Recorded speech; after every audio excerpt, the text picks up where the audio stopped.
जालना जिल्ह्यातील अंबड तालुक्यातील आंतरवाली सराटी या गावात 1 तारखेला जो अमानुष लाठीमार झाला, लाठीचार झाला मराठा समाजातील गावकऱ्यावर, माता भगिनीवर, लहान मुलांवर, वृद्धांवर लाठीमार झाला।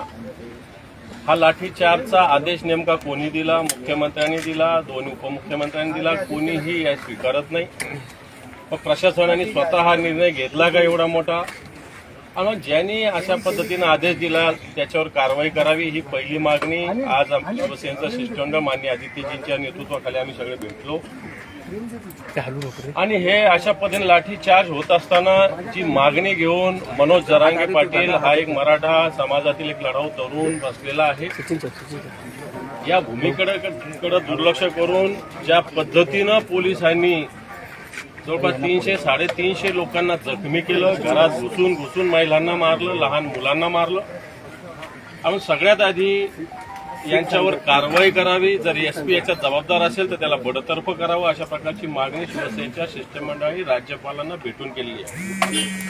असं असताना मंत्री काही दबाव आणण्याचा प्रयत्न करतायत आंदोलकावर, खोटी आश्वासनं देण्याचा प्रयत्न करतात। जी समितीची मागणी मनोज जरांगे पाटलांनी केली, जी मे मध्ये स्थापन झालेली आहे, तिची साधी बैठक 4-6 महिन्यात झालेली नाही आणि मग ती ताबडतोब व्हावी अशा प्रकारची मागणी त्यांची होती। आणि ही मागणीला मला असं वाटतं महाराष्ट्रातील सर्व जनतेचा सपोर्ट आहे। असं असताना एकीकडे राज्याचे गृहमंत्री माफी मागतात, गोवारी हत्याकांडाचा दाखला देतात। तर गोवारी हत्याकांड जेव्हा झालं होतं त्यावेळेस तत्कालीन राज्याचे आदिवासी मंत्री मधुकर पिचड होते, त्यांनी राजीनामा दिला होता। आणि म्हणून आम्ही आज मागणी करतोय, या राज्याच्या गृहमंत्र्यांनी या लाठीचार्जची फक्त माफी मागून चालणार नाही, तर राज्याच्या गृहमंत्र्यांनी राजीनामा दिला पाहिजे। सुस्पष्ट मागणी शिवसेनेनं आता केली आहे।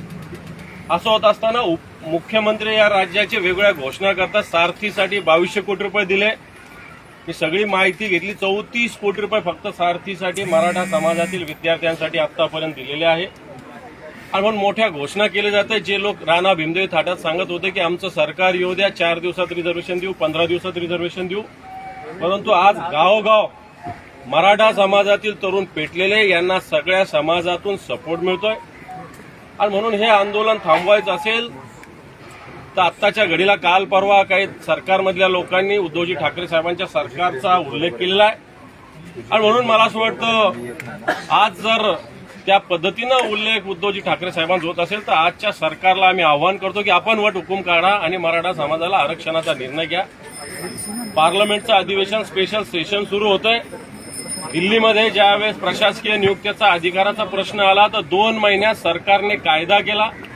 आणि मग असा कायदा जर दिल्लीच्या प्रशासकीय कारकीर्द कामासाठी होत असेल तर मराठा आरक्षणासाठी सुद्धा विशेष अधिवेशनामध्ये एक कायदा पास केला पाहिजे, अशा प्रकारची मागणी शिवसेना या सगळ्या माध्यमातून राज्यपालापर्यंत ठेवते आणि देशासमोर ठेवणार आहे। कारण आमच्याबरोबर सगळे आमचे खासदार सुद्धा होते आणि म्हणून हे मराठा आंदोलन आता महाराष्ट्रात पेटलेलं आहे। निश्चित शांतता मार्गाने व्हावं, कोणत्याही मराठा तरुणांना याच्यात इजा होऊ नये, जनतेला कोणत्याच होऊ नये।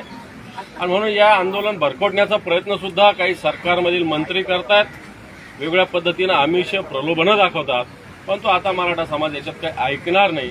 आणि या सगळ्या स्थितीमध्ये शिवसेनेनं या सगळ्या भूमिकेला पाठिंबा दिलेला आहे। आणि हा पाठिंबा देत असताना सरकारचे मंत्री जे आहे त्यांच्यावर कारवाई व्हावी, सरकारला मराठा आरक्षणासंदर्भात सकारात्मक भूमिका घ्यायला लावी। एकीकडे हे सरकार हिंदुत्ववादी म्हणतंय, देशाचं सरकार हिंदुत्ववादी म्हणतंय, महाराष्ट्राचं सरकार मग मराठा हिंदू नाही आहेत का? या हिंदूवर लाठी चालवणं चालतं का? हे कोणतं हिंदुत्व बसतं हा सुद्धा प्रश्न शिवसेनेनं उपस्थित केला। पण तुमच्यावर असा आरोप काही जणांनी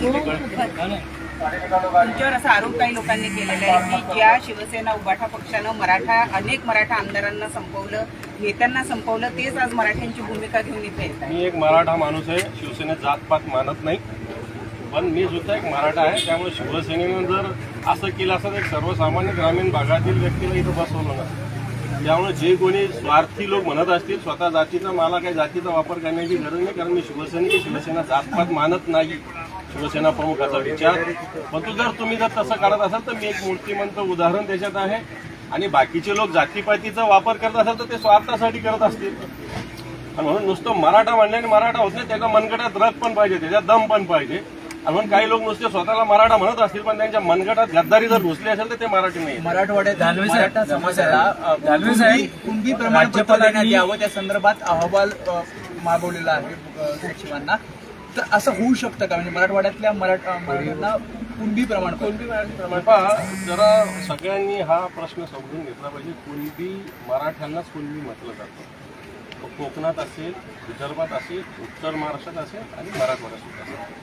पण मराठवाडा जसं आपला भारत 15 ऑगस्ट 1947ला स्वतंत्र झाला, मराठवाडा हा 48ला स्वतंत्र झाला. आणि सगळ्या प्रोसेस प्रशासकीय होत असताना जो इंग्रजांनी नियम लावलेले होते तेच नियम जनरली सरकारने ऍक्सेप्ट केले. मराठवाड्यावर त्यावेळेस रजाकाराचे नियम होते, हैदराबाद सरकारचे संस्थांचे नियम होते. जसं जुनागड, काश्मीर आणि हैदराबाद असे 3 संस्था होते. आणि म्हणून मराठवाड्यातले मराठा समाजाचे लोक या कुणबी प्रमाणपत्रापासून दूर राहिले. आणि म्हणून या मराठ्यांना जे खरोखर जुने शेती करत असतील, शेतीवर अवलंबून असतील, कुणबटच म्हणतात. मराठ्यांना कुणबट म्हणून शिवाय देतात ग्रामीण भागात. तरुणांना किंवा लोकांना म्हणा प्रमाणपत्र द्या ही मागणी आहे. आणि त्याच्याशी लगेच इमिजिएट द्या असं कोण म्हणतं? त्याचे अभ्यास करावा, त्याची समिती बनवावी. खरोखर 100 वर्ष जुनं, 200 वर्ष जुनं, 300 वर्ष जुने कोणी शेतकरी कुणबी असतील त्यांना दिलं पाहिजे ही मागणी. दानवे साहेब, राज्यपालांनी तुमचं म्हणणं फक्त ऐकून घेतलं की त्यावर काही भूमिका तरी मांडली? राज्यपाल हे या राज्याचे प्रमुख आहेत. ते काही इमिजिएट कोणती भूमिका व्यक्त करावी असंही अपेक्षित नसतं. शेवटी त्यांना सगळ्यांचा विचार करून काम करावं लागतं. आणि म्हणून त्यांनी भूमिका घ्यावी असं आग्रहाने झालं.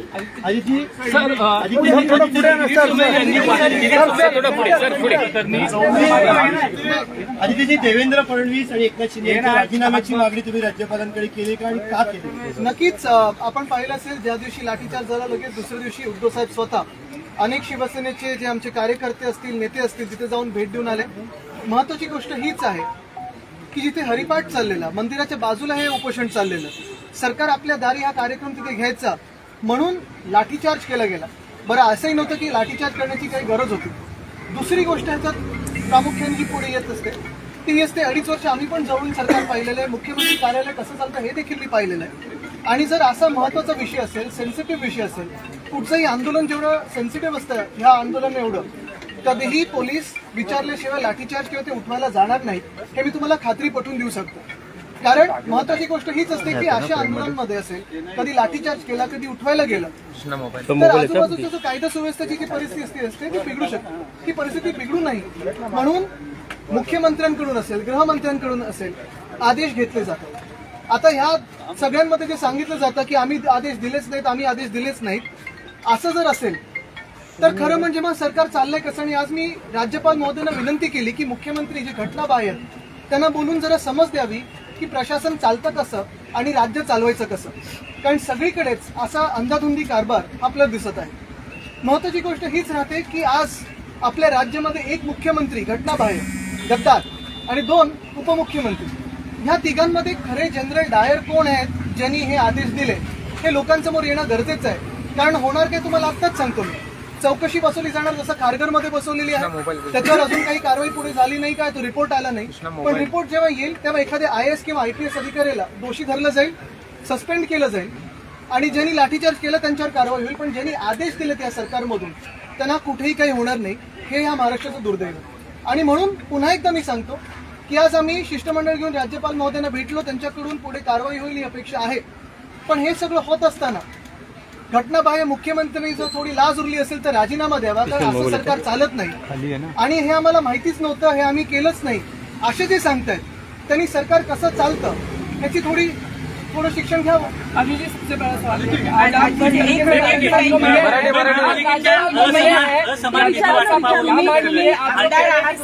तुम्हाला किती निधी मिळाला आणि इतर जे महाविकास आघाडीचे जेवढेही आमदार आहेत त्यापैकी एकाही आमदाराला निधी हा मिळालेला नाही असं RTIच्या माहितीमध्ये पुढे आलेलं आहे. तुम्ही आमदार आहात, तुम्हाला किती निधी आला मुंबई आता मला अजून कळायचं निधी किती आला, कारण अजून 1 रुपया सुद्धा कुठेही महाविकास आघाडीच्या आमदारांना जे अजून आमच्या सोबत आहेत टुपुक टुपुक जातात त्यांना कधी कधी मिळतं वॉशिंग मशीन मध्ये. पण नाहीतर मिळालेला नाही. तसंच माजी नगरसेवकांना पण आपण पाहत असाल ते तिकडे गेले त्यांना मिळालेला आहे. पण ह्या विषयावर आम्ही सविस्तर प्रमाणे नीट नंतर बोलू, त्याच्यावर नीट वेगळी प्रेस कॉन्फरन्स घेऊ, कारण आजचा जो विषय आहे तो महत्वाचा आहे. आत्ता हे आंदोलन चिघळू शकतं आणि जर हे आंदोलन चिघळलं तर ही जबाबदारी कोण घेणार? परत मुख्यमंत्री उपमुख्यमंत्री बोलणार का की आम्हाला माहितीच नाही काय झालं? तर हा विषय खूप महत्वाचा आहे.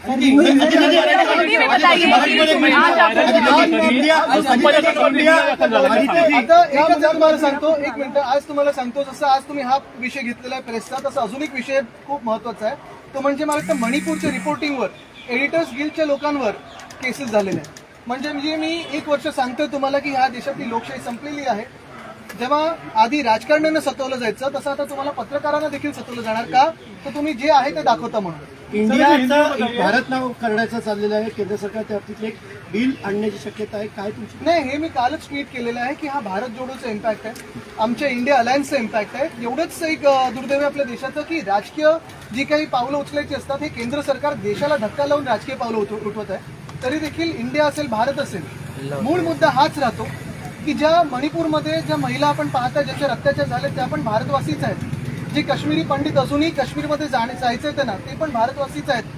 ज्यांच्यावर परवा लाठीचार्ज झाला जालन्यामध्ये, ज्यांची डोकी फोडली गेली ते देखील भारतवासीच आहेत. आणि जे G20 साठी त्या पडद्याच्या मागे लपवले गेले ते देखील भारतवासीच आहेत. ह्या भारतवासियांबद्दल चर्चा झाली पाहिजे. नुसतं नाव बदलून नाही तर कामाबद्दल आता बोलायला पाहिजे. जनरल डायर आपको कौन नजर आता है? मुख्यमंत्री की आप इस्तीफे की मांग कर रहे हैं, मांग करें, गृहमंत्री जो अभी बात हुई वो पहले हिंदी में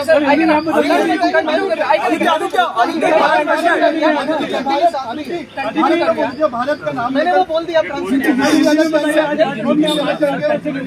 राजभवन में आप मिलेंगे, क्या कुछ मांग की? जनरल डायर सरकार में कौन बैठा है? आज राज्यपाल महोदय से हमारी मुलाकात हुई. सारे जो शिवसेना के विधायक हैं और जो सांसद है वो सभी लोग राज्यपाल महोदय से मिलकर यही बात कर रहे थे कि जो अगर आप देखें तो राज्य में स्थिति हुई है, एक तरफ ऐसे है कि जो गद्दार गुट के सारे जो विधायक हैं वो पुलिस स्टेशन में गोलीबारी करते हैं, कोई कार्रवाई नहीं होती है. उनके बेटे जो होते हैं वो CCTV पे पकड़े जाते हैं किसी का अपहरण करते हुए, कोई कार्रवाई नहीं होती है. किसी पत्रकार को रास्ते में मारते हैं, कोई कार्रवाई नहीं होती. लेकिन जो युवा हो जो हरिपाठ करते हुए मंदिर के बाजू में एक अनशन कर रहे हैं, उन पे अगर आप देखें तो एक भयानक सा लाठीचार्ज हुआ. यही बात हम कहने आए थे कि ये राज्य चल रहा भी कैसे है, इस पे आज सोच और गौर होना जरूरी है. अगर आप देखें तो CM DCM ऐसे कहते हैं कि हमें पता ही नहीं किसने ये लाठीचार्ज के आदेश दिए. मैं आपको दावे के साथ कह सकता हूं, मैंने नजदीक से ये CMO देखा है. अगर कोई भी संवेदनशील आंदोलन ऐसे हो, संवेदनशील बात इतनी हो, जितनी सेंसिटिव आंदोलन की बात यही थी, कोई भी पुलिस, कोई भी IAS अधिकारी, IPS अधिकारी आंदोलन में ये आंदोलन उठाने नहीं चाहेगा सिवाय किसी परमिशन के. ये परमिशन सिर्फ आती है CM या DCM से. हमारे राज्य में एक गद्दार CM है, 2 DCM है, और इनमें से अगर सब बोल रहे हैं कि हमें पता ही नहीं ये आदेश दिए किसने, तो ये सरकार चलती भी कैसी है. और इसलिए हमें ये जानना है कि ये तीनों में से या पूरे मंत्रिमंडल से महाराष्ट्र में जनरल डायर है भी कौन? क्योंकि अगर आप देखें तो जिस तरह से लाठीचार्ज हुआ था ऐसा लग रहा था कि किसी दुश्मनों पे लाठीचार्ज हो रहा है, इतने गुस्से से हुआ. और ये लाठीचार्ज ये साधारण लाठीचार्ज नहीं है, एक शांततापूर्व जो आंदोलन चल रहा था, अनशन की बात थी, उसी पे हुआ है. शायद ऐसी भी हो सकता है कि सरकार आपल्या दारी ये जो कार्यक्रम उनका चल रहा है लेके जा रहे हैं और कर रहे लाठी मारी, ये ऐसी भी बात हो सकती है. लेकिन जो सत्य परिस्थिति है वो लोगों सामने आनी चाहिए. कि अगर आपने देखा होगा तो बारसू में ऐसी ही महिलाओं पे लाठीचार्ज हुआ था, वारकरियों पे लाठीचार्ज हुआ था, जालना में लाठीचार्ज हुआ. तो ये लाठीचार्ज के पीछे है भी कौन, और ये लाठीचार्ज कि अपने आप हो रहा है कि सरकार कोई चला रहा है, इस बात पे ध्यान देना जरूरी होगा. आदित्य जी, एक सवाल आपसे ये है, भारत करने की बात चल रही है तो ऐसे में सवाल उठता है क्या इंडिया अलायंस का खौफ है, इसलिए सारी चीजें तो सचमुच भारत किया जाना जरूरी है? अगर आपने देखा होगा तो हमारी जो पटना की मीटिंग हो, बेंगलुरु की मीटिंग हो या मुंबई की मीटिंग हो, हर बार हम जब देशभक्त सब राजनीतिक दल साथ में आते हैं तो केंद्र सरकार डर जाती है. हम जब सत्यमेव जयते के साथ रहते तो सत्तामेव जयते वाले डर जाते हैं और कोई ना कोई ऐसी बात करते हैं जिसमें प्रेस में कुछ डिस्ट्रैक्शन हो जाए. दुख की बात यही है कि खिलवाड़ हमारे देश के साथ चल रही है, देश की भावनाओं के साथ चल रही है. इंडिया हो, भारत हो, ये दोनों नाम अपने ही है. लेकिन मैं ये कहना चाहता हूँ कि मणिपुर में जो महिलाएं अत्याचार से पीड़ित है वो भी भारतवासी है. जो कश्मीरी पंडित वापस कश्मीर में जाना चाहते हैं और जो कश्मीर में है लेकिन गोलीबारी के सामने बेचारे बैठे हुए हैं वो भी भारतवासी हैं. जो जालना में जिन्होंने लाठी काठी खाई है वो भी भारतवासी, और जो दिल्ली में अगर आप देखें तो जहाँ पर्दे लगाए हुए हैं उसके पीछे रहने वाले भी भारतवासी है। मुझे लगता है अभी काम की बात हो और उसी पे हम सारे भारतवासी साथ में आके उस भारत के बारे में बात करें जिसकी आवाज ये सरकार सुनने में सख्त नफरत करे। आदित्य, इससे पहले भी आप जो है वो कई बार राजभवन आए हैं, अलग अलग विषयों को लेकर आए, फिर वो स्ट्रीट फर्नीचर हो, बीएमसी करप्शन हो, आपको अश्योरेंस दिया गया था, लेकिन एक्शन जो है वो राजभवन की तरफ से नहीं हुई। इस मामले में कितने होपफुल है आप? क्योंकि राज्यपाल महोदय से यही मैं चाहता हूं कि एक्शन हो, हम सारे लोग चाहते हैं, महाराष्ट्र चाहता है, क्योंकि अगर आपने देखा होगा तो ये सरकार पूरी की तरह पूरी निकम्मी है। ये मैं नहीं कह रहा, बीच में एक सुप्रीम कोर्ट की भी ऑर्डर में एक ऐसे ही ऑब्जर्वेशन आए थे, शब्द तो अलग इस्तेमाल हुए थे, लेकिन सबसे अहम बात यही रहती है, मैंने राज्यपाल महोदय से यही विनती की है कि जो घटना बाहर मुख्यमंत्री है उनको बुला के थोड़ी समझ दे कि ऐसे आंदोलन को ऐसे उठाया नहीं जाता है। कायदा भी एक चीज होती है और उस कायदे के हिसाब से चलना चाहिए, जो देश का कानून है उसे अपनाया जाना चाहिए। वैसे तो ये अगर आपने देखा होगा तो ये सत्ता जो बिठाई गई है वो भी कानून की बाहर है।